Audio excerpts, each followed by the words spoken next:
उनके लाश को उनके घर में पहुंचाया जाए। बीवी बच्चे बिलखते हैं। 70% परिवार बिहार के हैं जिनके प्रवासी मजदूरों पर घर चलता है। उनके लाश को घर पहुंचाया जाए सर, यही बात कर रहा हूँ। प्रवासी श्रमिकों की दुर्घटना स्वरूप अगर मृत्यु होती है महोदय, तो उनके पार्थिव शरीर को ससम्मान उनके घर तक पहुंचाने का जिम्मा सरकार उठाती है महोदय। और बाहर भी नेचुरल डेथ से अगर मरते हैं तो उनके डेड बॉडी को अभी पहुंचाने का जिम्मा राज्य सरकार ले। अभी ऐसा कोई प्रावधान नहीं है महोदय।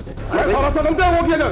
मजदूर बनेगा सर, कमाने के लिए गया है, रोजगार नहीं दे पा रहा है, कमाने के लिए प्रदेश गया है, उसकी लाश को नहीं लाएगा। बीवी तड़पती है, बच्चा तड़पता है, कैसे लाश आएगी सर? नहीं होना चाहिए सर ये। क्या अगर जो सरकार नहीं बनाएगी इस कानून को, वो नहीं बनेंगे, बाहर उनकी लाश भी नहीं आएगी। बनेगा बाहर लाश नहीं आएगी आपकी। क्यों नहीं कीजिएगा मजदूरों के लिए? आप मेरी मजदूरों पर हो रही है। अपनी राय दे दी। मजदूरों का मामला सर, मजदूरों का मामला सर। नहीं सर, 70% वोटर है मजदूर। ईमान जी नहीं सर, मजदूर का मामला अगर अपनी राय दे दीजिए। मजदूर विरोधी जो लोग समर्थन नहीं करेंगे, अपनी राय दे दीजिए। बिहार देख रहा है मजदूर विरोधी लोगों को कि मजदूर की लाश को नहीं लाएगा। मैंने अभी मौजूदा क्या प्रावधान है उसका जिक्र किया, लेकिन भविष्य में इस पर विचार नहीं किया जा सकता, ऐसा तो मैंने नहीं कहा महोदय। सदन का आज का सबसे गंभीर प्रश्न है सर। जवाब भी है। और सर नहीं सर, मैंने क्या कहा सर, बिहार के 70% लोगों के बच्चे प्रवासी मजदूर हैं सर। और मैं तत्कालीन मंत्री जीवेश मिश्रा साहब का शुक्रगुजार हूं कि मेरे प्रस्ताव पर उन्होंने विदेश में और देश के अन्य राज्यों में मरने वाले एक्सीडेंटल डेथ को घर लाने का इंतजाम कर दिया है। मेरा साफ मांग है सर कि हमारे बिहार की आमदनी का स्रोत प्रवासी मजदूर है और सरकार को मैं बधाई देता हूं कि उन्हें प्रवासी जोड़ा है अभी मजदूर वाले मंत्रालय में।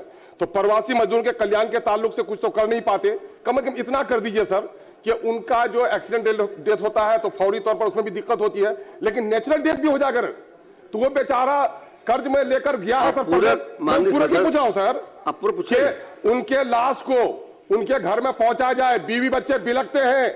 70% परिवार बिहार के हैं जिनके प्रवासी मजदूरों पर घर चलता है। उनके लाश को घर पहुंचाया जाए सर, यही बात कर रहा हूं। माननीय मंत्री। अध्यक्ष महोदय, अभी जो प्रावधान है महोदय, उसके तहत राज्य के बाहर अथवा विदेश में कार्य करने वाले असंगठित क्षेत्र के प्रवासी श्रमिकों की दुर्घटना स्वरूप अगर मृत्यु होती है महोदय, तो उनके पार्थिव शरीर को ससम्मान उनके घर तक पहुंचाने का जिम्मा सरकार उठाती है महोदय। अब माननीय सदस्य का ये कहना है कि राज्य के अंदर भी और बाहर भी नेचुरल डेथ से अगर मरते हैं तो उनके डेड बॉडी को अभी पहुंचाने का जिम्मा राज्य सरकार ले। अभी ऐसा कोई प्रावधान नहीं है महोदय। मंत्री महोदय, ऐसा कैसे हो जाएगा? मैं सारा सदन से वो किया जाए। मजदूर बनेगा सर, कमाने के लिए गया है, रोजगार नहीं दे पा रहा है, कमाने के लिए प्रदेश गया है, उसकी लाश को नहीं लाएगा। बीवी तड़पती है, बच्चा तड़पता है, कैसे लाश आएगी सर? नहीं होना चाहिए सर ये। नहीं इस पर आपने बात को रखा नहीं सर। मंत्री जी अभी साफ जाइए, क्या अगर जो सरकार नहीं बनाएगी इस कानून को, वो नहीं बनेंगे, बाहर उनकी लाश भी नहीं आएगी।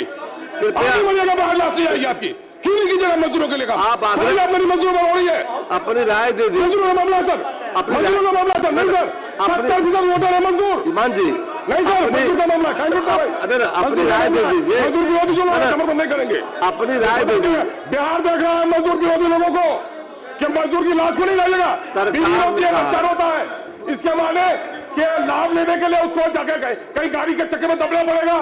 जो बीमार है मजदूर बाहर में, वो समझेगा कि मरूंगा तो लाश नहीं ले जाएगी सरकार, तो जाकर ये कहीं एक्सीडेंट हो जाएगा। वो सुझाव लेने के लिए वोट लेने के आग्रह आपसे है।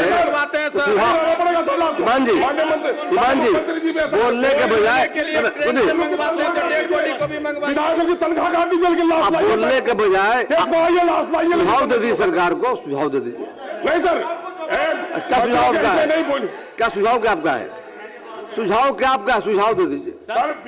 विदेश में या अन्य प्रदेशों में जो मजदूर हमारे कमाने के लिए गए हैं, सरकार को वो मरे तो उनके नेचुरल डेथ में भी सर वोट के लिए का चर्चा किया। मैंने अभी मौजूदा क्या प्रावधान है उसका जिक्र किया, लेकिन भविष्य में इस पर विचार नहीं किया जा सकता, ऐसा तो मैंने नहीं कहा महोदय। विचार करने की संभावना से इनकार नहीं किया जा सकता महोदय। सम्यक विचार करेंगे महोदय। श्रीमती संगीता देवी, सरकार विचार करेगी। कृपया बैठ जाइए। सरकार विचार करेगी। सरकार कैसे बोलेंगे बताइए। सरकार आपके सुझाव पर सरकार विचार करेगी। कितना बड़ी